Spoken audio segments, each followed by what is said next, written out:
दासान्दि बिटिआरआव राजखान्थिनि बारहावाया गुदुं बार बारगासिनो दं, जेराव मोनसेया गुबुन मोनसेखौ दान्थे बिदान्थे खालामनाय, बिपिएफआ इउपिपिएलखौ, इउपिपिएलआ बिपिएफखौ, बिजेपिआ कंग्रेसखौ, बेफोरबायदि राजखान्थि दोलोनि गेजेराव दान्थे बिदान्थेया गोबां सोलिगासिनो दं।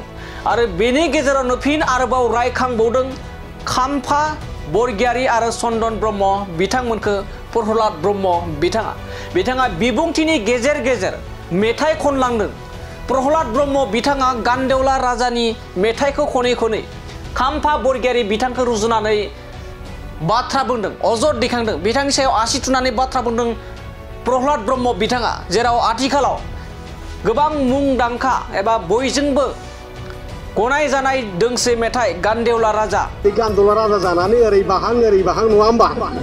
गान्देवला राजा जानो सान्दों आगै ओरै बाहां हरै बाहां। बे गान्देवला राजानि मेथाइखौ खनै खनै बिबुंथि होदों खाम्फा चन्दन बिथांमोनजों रुजुनानै। थारैनो नोंथांमोनखौ दसे समनि एबा नोंथांमोननि गेजेराव दसे समनि उनाव दिन्थिगासिनो दि माबोरैहाय प्रहलाद ब्रह्म बिथाङा गान्देवला राजानि मेथाइजों रुजुनानै खाम्फा बरगयारी चन्दन ब्रह्म बिथांमोनखौ रुजुना बाथ्रा बुंदों।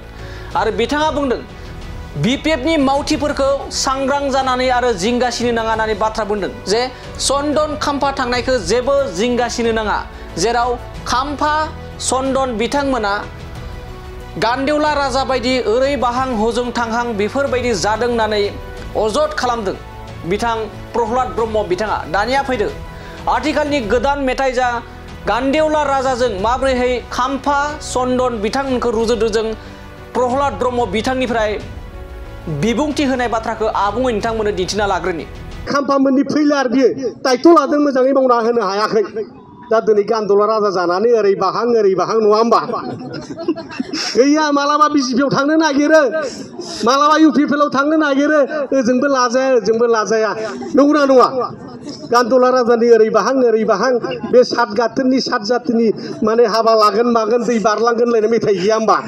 एखे जाबाय, बे जादोंना जायाखै? बे एखे।